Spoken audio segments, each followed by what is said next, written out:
Hello guys, Dilip Kundu ফার্নিচারে স্বাগত জানাই। আজকে দেখুন আমাদের বহু পুরনো কাস্টমার আমাদের দোকানে এসেছেন। কাকু তোমার নাম বলো। সুখেশ্বর লাহা। আপনি কতদিন আছেন আমাদের দোকানের সাথে যুক্ত? বছর 20 হয়ে গেল। বছর 20? বাড়ি করি কি 20-22 বছর আগে। হ্যাঁ, তখন থেকে। দিয়ে আজকে হঠাৎ করে আমার দোকানে কি বলুন, কিসের জন্য? একটু দেখা করতে? হ্যাঁ দিলীপটা আমার পুরনো বন্ধু। হ্যাঁ একবার দেখুন, আর তুমি বললে আমাকে নাকি এসে খুঁজছিলে, কিসের জন্য খুঁজছিলে বলো? ওকে খুঁজছিলাম, তুই তো খুব ইউটিউবে ব্লগগুলো ছাড়ছিস। এই দেখুন কাকু আমার ব্লগ দেখে, কিরকম লাগছে বলো, সেটা বলো। ভালো লাগছে, সেই জন্যই তো দেখি, সেই জন্যই তো বললাম। হ্যাঁ কাকু, পাশ কাটিয়ে চলে যাই না। হ্যাঁ দেখুন কাকু কিন্তু আমাদের বহু পুরনো কাস্টমার। কাকু ভবিষ্যতে কিছু এখন কিছু নেবে নাকি বলো? সবাই তো করে দিয়েছি, সবার কি নেবো? কিছু একটা নিয়ে নাও। তো তোমার যারা কলিগ আছে তাদেরকে বলো কিছু নিতে নাকি? এটা বলি সব সময়, কিছু হলে বলি নি দিলীপ দা কোন দোকানে চলে যাবে।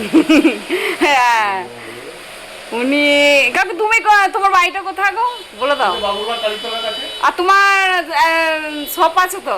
হ্যাঁ, কিসের শপ আছে বলো? তোমার তো মেডিকেলের শপ আছে, রিটেল মেডিসিন। সেটা ঠিকানাটা বলে দাও, আমার দর্শক বন্ধুরা যারা আছে চলে যাবে।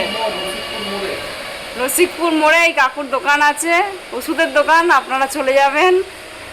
আর হ্যাঁ কাকুকে সবাই চেনে মোটামুটি। তো কাকু আমাদের বহু পুরনো কাস্টমার, তো বাবার সাথে একটু দেখা করতে এসেছে, আমাকেও এসে খুঁজছিল, তো দোকানে চলে এসেছি।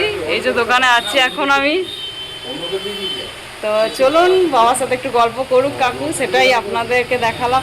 ও কাকু আরও একটা কথা বলো, আমাদের ইউটিউবে ফেসবুকে যেসব দর্শকরা দেখছে তাদের উদ্দেশ্যে একটা কিছু বলে দাও, যাদের মনে একটু সন্দেহ থাকে যে জিনিস নিলে ঠকে যাবো কি না, সেই ব্যাপারটা।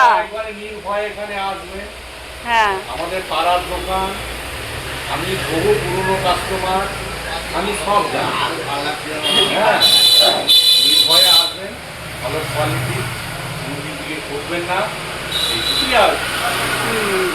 দেখুন কাকু কিন্তু সবটাই বলে দিয়েছে। তো আপনারা নির্ভয়ে আসুন দিলীপ কুন্ডু ফার্নিচারে, আর সমস্ত প্রোডাক্টস নিয়ে চলে যান।